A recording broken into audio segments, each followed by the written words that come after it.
welcome to today's chapter of Print Month 2022. I'm Jenny Gibbs, Executive Director of the IFPDA and the IFPDA Foundation. We started doing these virtual studio visits in 2020 while our in-person activities were paused, and they've proven to be among our most popular program offerings, taking us inside printmaking studios around the world and creating a lasting repository of information about some legendary printmakers.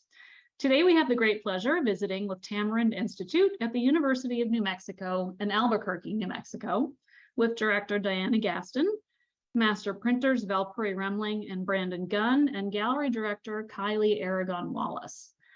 Tamarind is important not only as printers and publishers of fine art prints and for their seminal role in revitalizing fine art lithography, but also as educators for generations of printmakers. Tamarind has an extensive network of alumni at the helm of workshops and art departments across the globe. Tamarind will also be exhibiting at the IFPDA Print Fair in New York, October 27th to the 30th, and we hope to see you there, where we will be continuing our Print Month programming in person. A note on today's program, we are recording this, and it will be available on the IFPDA website as well as the IFPDA's YouTube channel. If you have questions, please type them into the Q&A box and we will take them at the end of the program. And we'll be walking around the studio and gallery with Diane and her team, and there might be moments of internet lag, but please just bear with us. And with that, I'm very happy to turn it over to Diana Gaston, Director of Tamarind Institute. Hello, everyone, and thanks so much, IFPDA, for organizing this program and letting us show off our space and what we do here. So Tamarind, as many of you know, is a center of education, research, and collaboration. And since our early days in Los Angeles in 1960, the program that was created there under the direction of visionary artist June Wayne remains pretty much our program today. We continue to focus our efforts around printer training, making sure that there's a pool of skilled artisan printers available, introducing artists to the medium of lithography. Many of the artists that we work with have never made a print, and sometimes they don't even draw. So we work with artists in whatever medium they come to us, and we introduce them to litho. And finally, promoting and educating the public about printmaking. Those were the three main tenets of June Wayne's program when she proposed it to the Ford Foundation. And for the first decade of Tamarind's history, we operated in Los Angeles as Tamarind Lithography Workshop. The program ran out of June Wayne's home and studio that was turned over to the program. And the name comes from the street that she was located on, Tamarind Avenue in Hollywood. So in 1970, we moved to the University of New Mexico, and we are now within, we are a unit within the College of Fine Arts, and we operate within the infrastructure of a university. But many of our objectives are still very much the same, still unchanged. And we maintain the only printer training program of its kind in the world. So I will say that although our program is the same, we do have many more tools at our disposal. And so we have adapted some of our original research that came very much in printed form, in the form of the Bible, the Tamarind Book of Techniques. We now have a way of disseminating information and research through video, through social media, and through other platforms. Our contributions to printmaking, again, as I mentioned, we are known for our printer training. We are also a champion of collaborative printmaking. And one of our great contributions, I think, is to credit the printer's role in printmaking. We are also known for our very detailed documentation and providing a very transparent record of the print. And a lot of that work continues today, where we're sharing research, we're sharing information about Tamarind editions, and we're trying to educate the public truly about kind of what an addition is, what the vocabulary is that we work within, and giving them an understanding of the medium and the collaborative process. So another note that I'll mention as we go downstairs, you'll see that our workshop is outfitted with 2 parallel workshops. One is an educational program that's maintained by Brandon Gunn. We'll stop there first. And that's where our students are in training for a full year. And then on the parallel side, what we call the professional workshop, our master printer, Valpuri Remling, runs that program. And that's where we work with guest artists. And you'll see throughout the shop, Tacketch presses. And Tamarind had a very early partnership with Tacketch here in Albuquerque. And we were kind of its first test case. And we're very fortunate that they are just down the road and can help us whenever our presses go awry.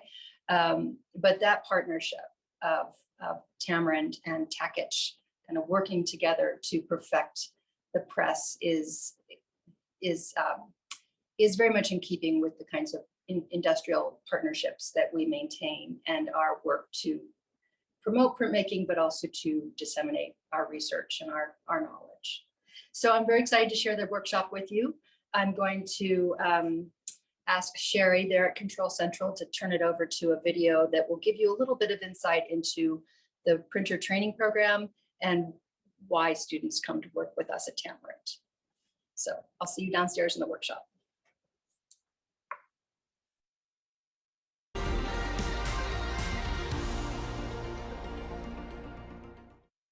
I couldn't even fathom coming here, right? And then I applied, and lo and behold, here I am.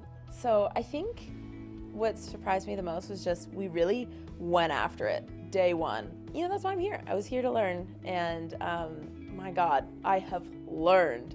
So this semester, I've had the opportunity to work with a professional artist, learning how to actually work with other people and not just yourself. We've already been kind of eased into being professional lithographers just by having that collaboration already done. We all have that sort of education that you can't really get anywhere else.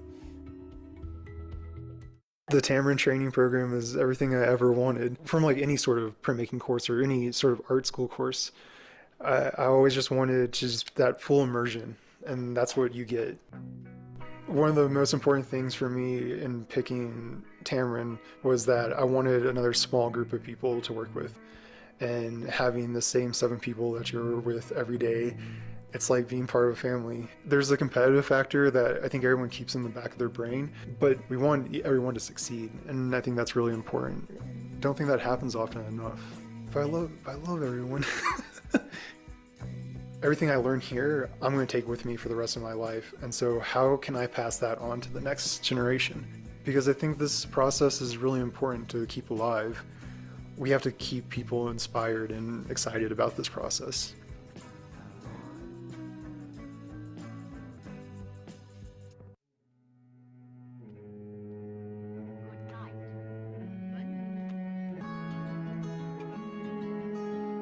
We're always learning. I don't think I will ever be confident. I think that's a dangerous place to be. I think Tamarind teaches you to be humble about your abilities because there's so much more to learn. It's teaching me to be more precise. Just being aware of how many times I roll out my ink and how many times I roll on a plate and making sure my fingers are clean, and just being more aware of myself and my body as I'm printmaking. It's probably the hardest thing I've ever had to do, but at the same time it's like making me so much a better person and a printmaker. We're being challenged to work with different personalities and different backgrounds and cultures, and we're in it together. We're a family. It's an amazing environment. To me, lithography is this beautiful intersection of chemistry and artistry. It's a slow process and it requires mastery of technique as well as an understanding of the science. I really wanted to come to Tamarind because Tamarind is this place that offers a kind of comprehensive education that is not available anywhere else. Lithography is really challenging, but that has always motivated me to reach the simplicity on the other side of its complexity. I think something really special about Tamarind that people in the print world are aware of is the caliber of student that is invited to study there. I feel really humbled and excited to be a part of that because I get to learn from my peers every day as well as my instructor.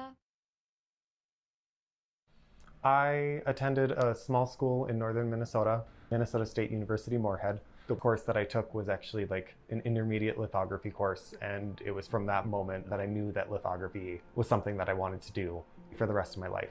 And then after graduating, I set up a very small shop. Tamarind has definitely made my relationship with lithography easier and more difficult at the same time. The challenging part is you'll be experiencing new processes that you've never even heard before, and you're gonna be exhausted, you're gonna go home at midnight, but at the end of the day, like, that's what I'm here for. And to just really dive in with these people who have the same passion and to have this TAM fam. It's just this beautiful network of printers and lithographers, this endless family that you have through Tamarind. Lithography has something special to offer to the art world because the amount that you learn about yourself and the amount of growing that you do as a person and as an individual is incomparable.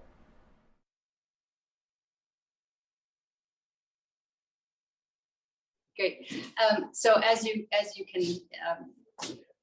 can glean, the students are very much at the heart of our institution, and the network of printers is one that we take care of, that we feel is one of our greatest contributions to the field. So I'm here with Brandon Gunn, our Tamarind Master Printer and Director of Education. He's the one who has seen the students through a year of training, and I'll let him walk us through the workshop. Hi, so welcome to the educational side of the workshop. We have two sides of the workshop, the educational and the pro side. And yeah, I'm in charge of the educational side here. And the education here at Tamarind, I feel like, is fairly unique. I've taught at numerous universities before this and never really had the chance to teach like I get to teach here. We get to focus a lot more on the students. They spend a lot of time with me and come from all over the world to participate in our programming, and then go back into the world to spread the litho love, to practice what they learn here, either as artists or educators or printers opening their own workshops. And we kind of teach all of them to not only succeed in the art world, but to thrive in printmaking through the programming that we do here. And I like to think of our programs here at Tamarind in two ways: the internal education that we're giving and providing, and the external education that we're trying to provide. The external, we have, of course, the book, the Tamarind Techniques, that's out there and used in many institutions to teach lithography and to establish best practices. And we're also working on videos to help our educators and practicing printers out there improve their technique and teach that to the next generation as well. We have manuals and our graduates out in the world that hopefully are teaching and improving the education of lithographers worldwide. Internally, we have a few programs that we focus on. We have the printer training program, and I have my students in the other room. We'll go meet them in just a second. A summer workshop. And then we have recently started some new programming where we're introducing professional artists to my students to allow the students to print for professionals, as well as some other programs that we have running internally. But the printer training program is probably our biggest and our bread and butter of what Tamarind's really about. And in the program, we try and teach technical skills and collaborative skills, and probably more than anything else, problem solving, like how to really understand the process, which is different than how I got to teach in a university. I felt like I was training artists in a university, and here I get to train printers to think about the process, to really understand it. And you kind of heard that from the student videos that you just watched. So we can go in the other room. We have different parts of the workshop, but our press room over here, the press room, we have 3 electric presses. Our presses are made by Tackich Garfield, Tackich nowadays, but our presses are old. And they're a company that's in town. And the presses were developed kind of in tandem with Tamarind's early days, as we were trying to improve lithography in the United States. Part of that was working on getting better presses. And so in tandem with the research that we were doing, we started working with Dave Tackich at the university, who built our first presses and then went on to start Tackich and continues to build presses worldwide. And you can see in here, we have my 6 students right now. We've got Emma and Catherine on this first press here, and then Erica and Jin on the middle press, and Adam and Katie on the end press down there. And right now my students are working on one of their projects. They're going to do about 16 projects, 16 editions for me this semester to learn technical skills. And so the one that they're working on right now is our first introduction to color. So you can see a lot of color flats going on. They have to do a flat with some image on top of it. And they're learning the intricacies of rolling out flats and printing flats. If we watch Emma and Catherine here, you can kind of see the process at work. Emma's rolling out her ink with a composite roller, a rubber roller, and she's going to take that over to the plate. And before she rolls, Catherine's going to sponge on the plate. And lithography is based on the principle that oil and water repel each other. And so everything that we do is kind of working with those 2 extremes. When Catherine sponges the plate, parts of the plate have been treated to accept water, and parts of the plate where the artist drew have been treated to accept the grease on the roller. And even though there's ink all over on Emma's roller here, it only sticks to the image area because water is sticking to the non-image area. So the process that we're working with is very technical, very much based in chemistry. And one of the things that we're trying to really understand in the printer training program is how that chemistry works so that we can learn to be creative with it when it comes to collaboration and working with our artists, which you'll get more of when you go over to the pro side and talk to Valpuri. But when we really understand how the chemistry is working, how the demands of the medium are really stretching us, we can start to play with that and adapt them and innovate in interesting ways to work with our artists. And one of the last things that I guess I can say about my side of the workshop is that we are constantly innovating. We are constantly developing new techniques or new methods for using lithography to match the needs of our artists. And that's one of the beautiful things that happens in this room is not only do we get to train printers, but we get to bring in artists that push us as printers to redevelop and rethink the medium and to push it further than it's ever gone before. And so we really need those printers and the artists and the educators, all 3 working together to keep this field alive. That's my side of the shop. I'll send you to the pro side. Great. And so, yeah, just to echo some of what Brandon just described to us, we're training printers to go out in the field and work as printers, as educators, and to continue their own creative practice. So we have kind of just looking at our recent graduates, probably a pretty equal distribution of students who graduate from our program, continue on either as artists themselves pursuing their graduate degree or their own studio practice, working as educators or professors of lithography or printmaking, and also, of course, opening their own shops, which was part of the original charge of Tamarind back in the 60s, but our program has been around, for 60 some years, and we've now moved into these other areas as well. So I'm going to walk you over to the professional side of the workshop, where we have, we're in the middle of editioning, and we'll get to see kind of how the 2 shops parallel each other. This building we moved into in 2010. So it has been outfitted with proper ventilation and a much larger gallery space and storage space. But we, of course, brought all the original equipment with us. And so on this side, we have Valpuri Remling, who's our master printer and workshop manager. And I'll ask her to talk about her program.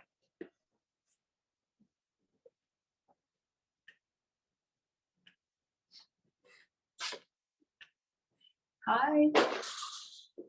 Hi. So this is the side of the workshop at Tamarind where we collaborate with the artists whose work Tamarind publishes. The artists come here for a specific stint of time, anywhere from 2 weeks to say a month. There's an apartment upstairs for them to live in, and there's a studio space here at the back of the shop where they can work. And during that time, the team and I, we do all the matrices together with the artists, do all the color trial proofing, and then establish a BAT or few, depending on how many prints we make with them when they're here.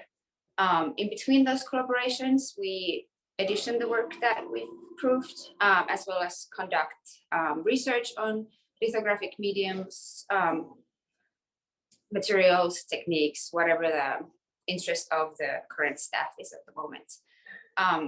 So I'm Valpuri, and I'm the master printer and the workshop manager here. And I have come here through, I'm from Finland originally. I've come here through various art schools. I have an MFA in printmaking. And then I did my training here 15 years ago and returned back to Finland to work as an educator, collaborator printer, and an artist. And then 2015, I returned back here and to this position after master printer Bill Lakatsuda retired. And yeah, Frank, if you want to just go through the shop and meet the rest of the team.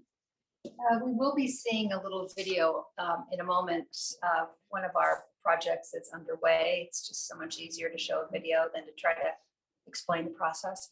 But do you want to say anything about the collaboration with Henny or the editioning process? That's what they'll be seeing. Yeah, you're going to be seeing us editioning Henny Alftan's print, one of the prints in a series of 5 called Dancing Barefoot. I think you're going to be seeing us print 2nd, 3rd, or 4th layer.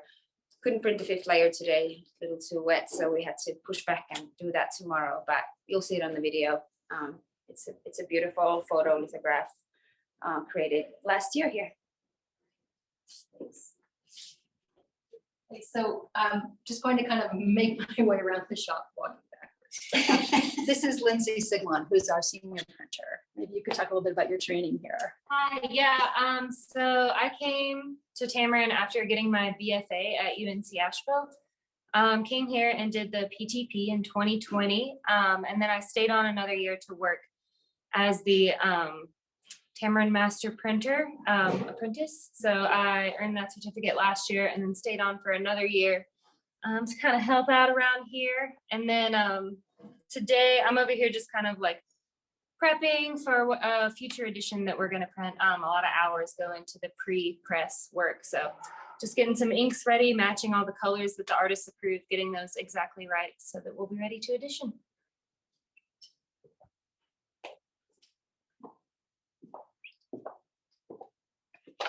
And then a peek into our stone storage. We practice really all forms of litho, but we still promote the use of stone lithography. And whenever an artist comes to work with us, even if they end up working on plates, we do have them draw on a stone just for the experience. So this is our stone storage, where we have our current apprentice printer, Julia. Hi.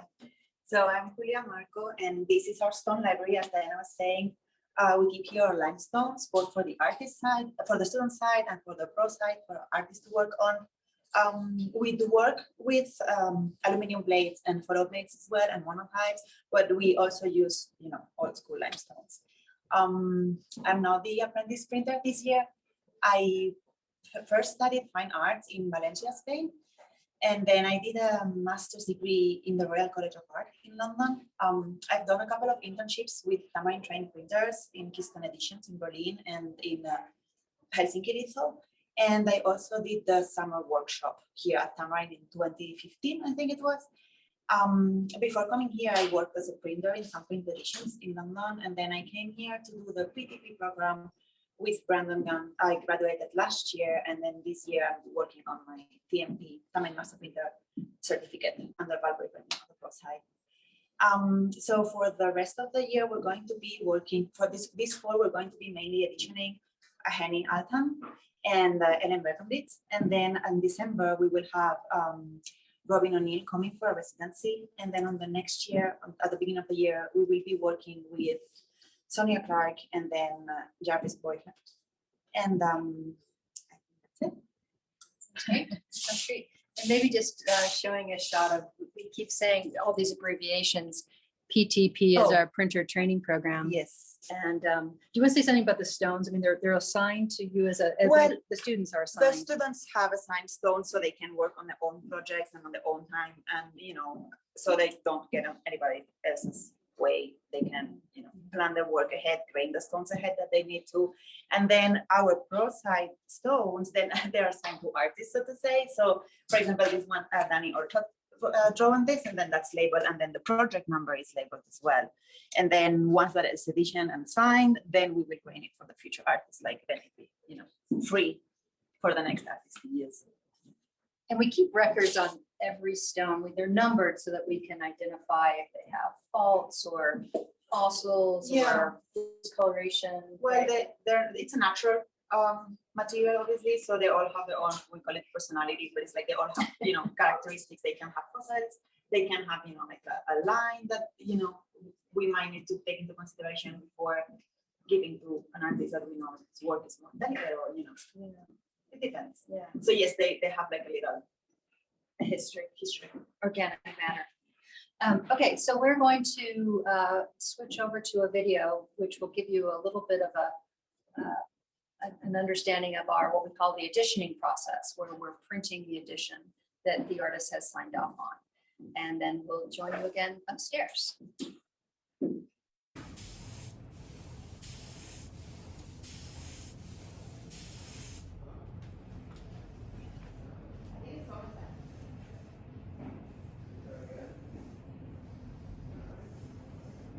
What points you to that conclusion?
So I hope you guys enjoyed that video.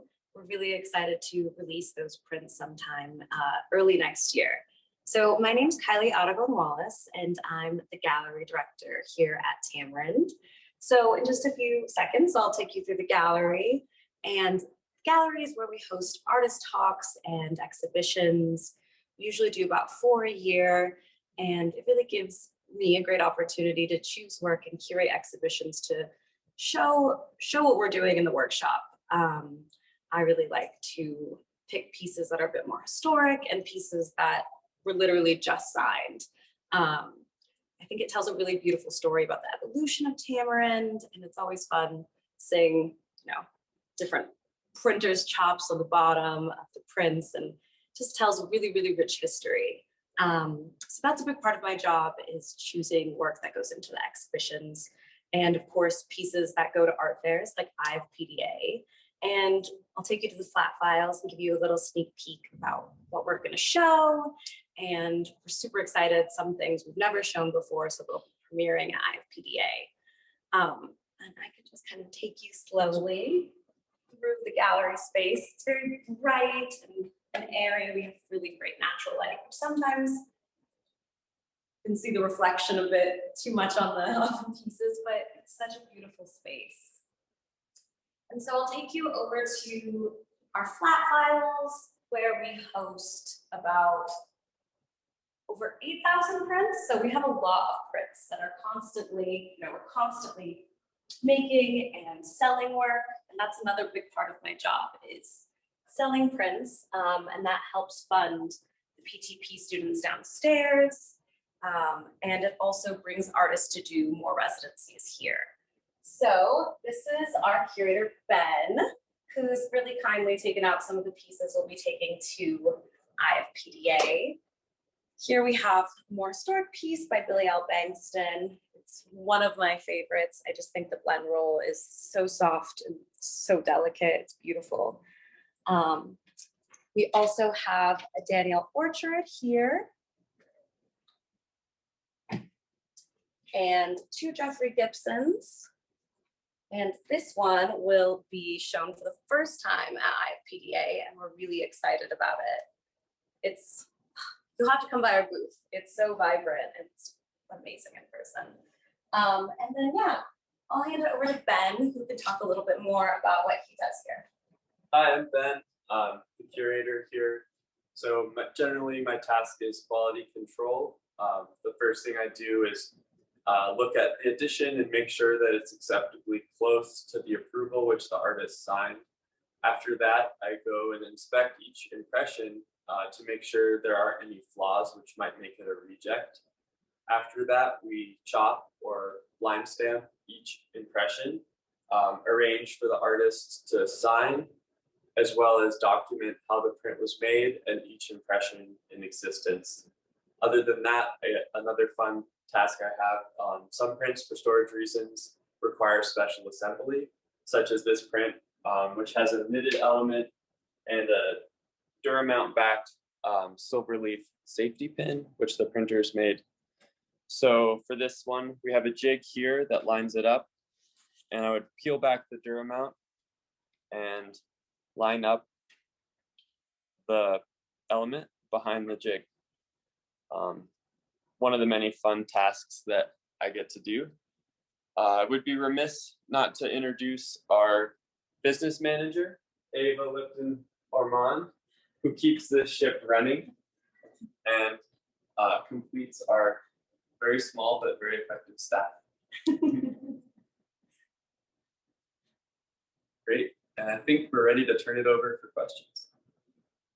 And I will say, just looking at these prints, it's a reminder of the intentional diversity that Tamarind set out to achieve when it first started, was the idea of working with artists from as many different disciplines, who worked in as many different styles, working with many different approaches, really as a way of showing what the medium could do. That was kind of the original objective.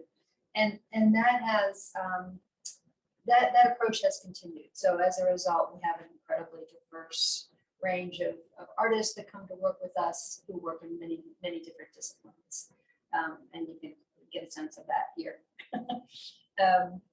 Yeah, so if there are questions, we'd be happy to answer them. We've assembled some printers who can actually speak very knowledgeably about the process. And then Kylee can speak about IFPDA and what we're bringing, and I'm happy to talk about the program. So great. That was excellent. We do have some questions, and just a reminder to viewers, if you have questions, please type them into the Q&A box. We have a few minutes. Val's video was excellent, and one of our viewers noted that there was a lot of action, and wondering if you could just give us like the Cliff Note version of what we saw in that video, what some of the steps were. In the first video or the second video? In the second video, or okay. The auditioning video. Cool. Do you want to?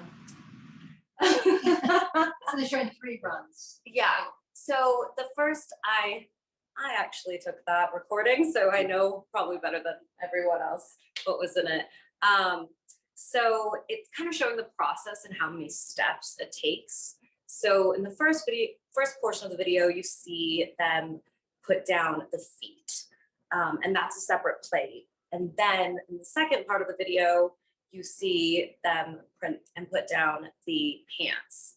And then on the third part of the video, I mean, we could do more. There's going to be more runs, and I would love to eventually share that with everyone, is kind of the outline and the pattern and the shadow underneath the feet. So I think that the video does a really good job at briefly just showing how many steps that there are to get an image. And we often get questions about, well, is it all on one stone or one plate? And no, it's not. It's multiple ones. So I mean, it takes a long time to make just one print. But I'm glad that video at least kind of show you these steps. I'm a really visual person, so people can say it like, there's so many steps and there's so many plates, but like actually seeing it, I think is a better way to understand just like the delicacy of the process. I think you also get a sense of the very repetitive nature of printmaking, but also the focus. Like it's you know, it's kind of a serious part of the, we have a lot of fun, but there is a very serious concentrated effort in addition to make sure that the addition is consistent.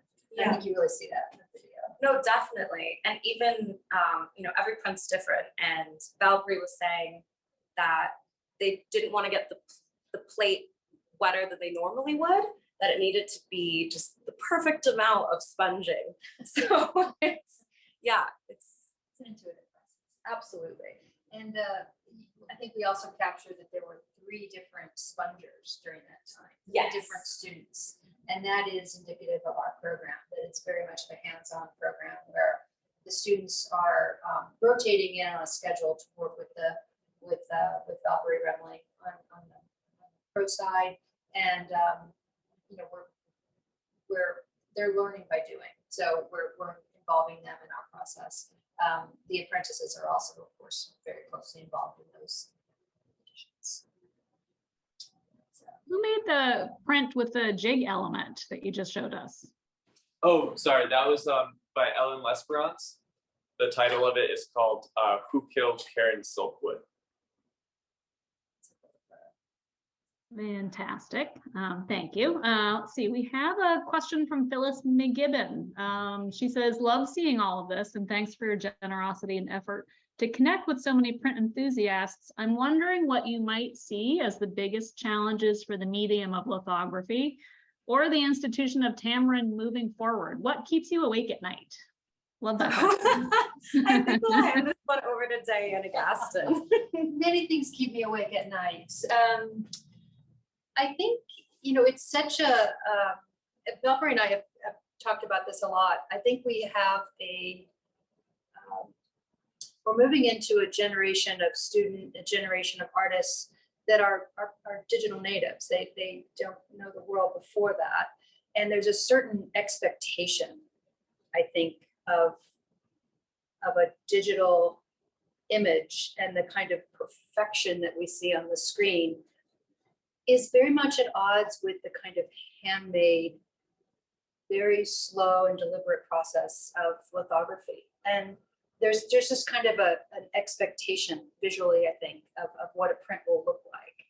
And so I think part of our challenge is bridging that gap and maintaining that enthusiasm for the handmade object and exposing as many different printers as we possibly can to the medium. You know, it is a challenge to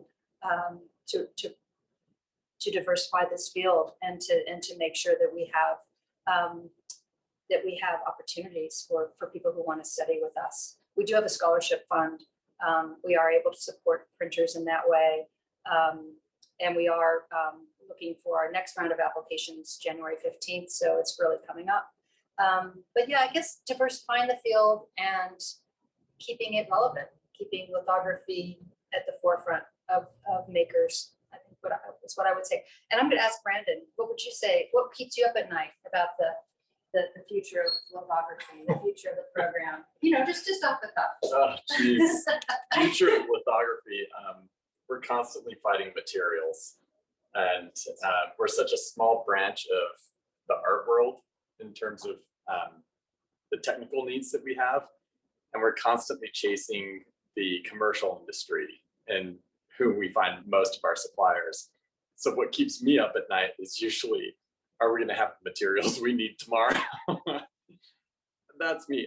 But also, I constantly worry about the state of, you know, what's being taught and how they're being taught, and if we're going to be able to continue. There's so much technical knowledge that's been lost already in lithography, and being able to retain not only what we have right now, but innovate for the future, I think takes a special kind of person. And being able to find those people, I think they're out there, but being able to reach them and let them know that we can give them training to help them pursue what they're thinking about is tough. And it really is a worldwide effort to be able to reach out to that kind of population. So. Great. We have a couple of questions about the artist submission process, residencies. I'm wondering if you take submissions, and I know you do, or only work with artists within the program, and how the artist residency program works. Okay, and I will look at each other.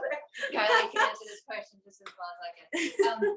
So we have kind of two, that's a two-part answer. On the professional side, by and large, it's by invitation. And usually we're watching an artist's work for some time. Occasionally we'll have a grant where we're able to do a call for proposals. And we're looking for a very specific kind of artist. But by and large, we're looking to, as I said, you know, diversify the program and make sure that our printers are always challenged. We always rely very heavily on the printer's eye. Valpuri and Brandon will you know, bring back ideas of looking at things, looking at exhibition, looking at art fairs, and come back with ideas about artists that they think might make really gorgeous photographs. On Brandon's side, we do have with the student printers, we have a program every year where we do a call for proposals, and right now we're sorting through that, right? Right. So starting in January or March, we'll have those artists working with us.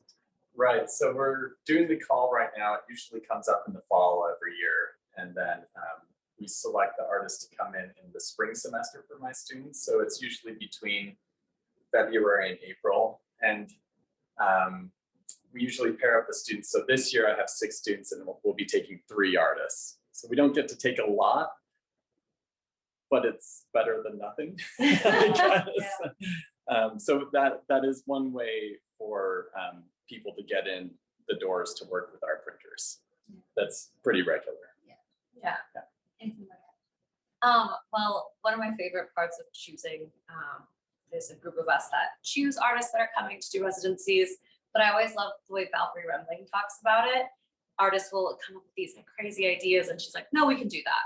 Like, we can make anything happen. Like, lithography can bend any which way, and we'll figure it out.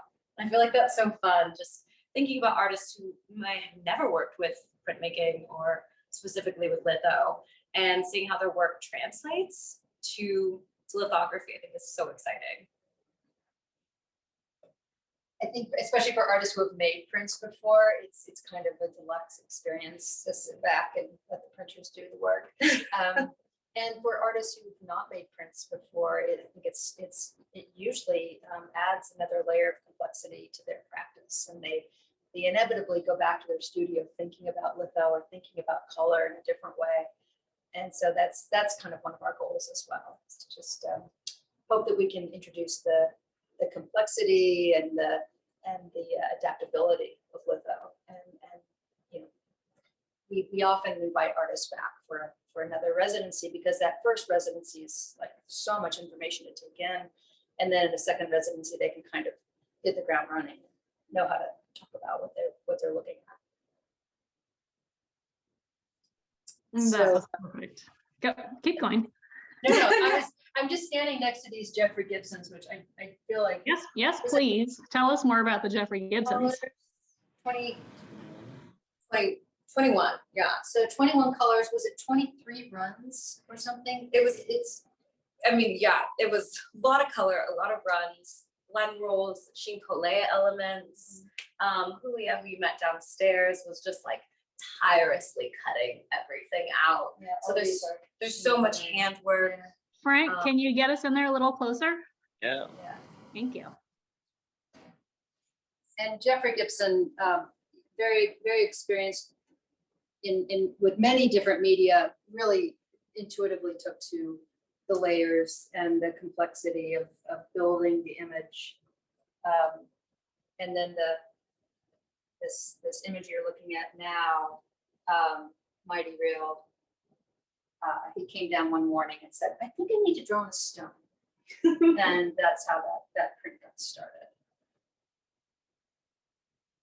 Well, I think that is a beautiful place to stop.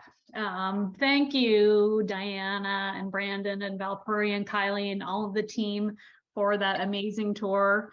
Really looking forward to seeing you in New York in a couple of weeks. Looking forward to seeing everyone at the Javits Center, October 27th to the 30th. And hope to see everyone online again tomorrow. Tomorrow is our last online Print Month program for this year. Program presented by the Association of Print Scholars with Crow's Shadow, celebrating 3 decades of success at Crow's Shadow and the future of Native American printmaking. So please join us tomorrow, and hopefully we'll see you in New York. Great. Thanks for visiting with us. Bye. Bye.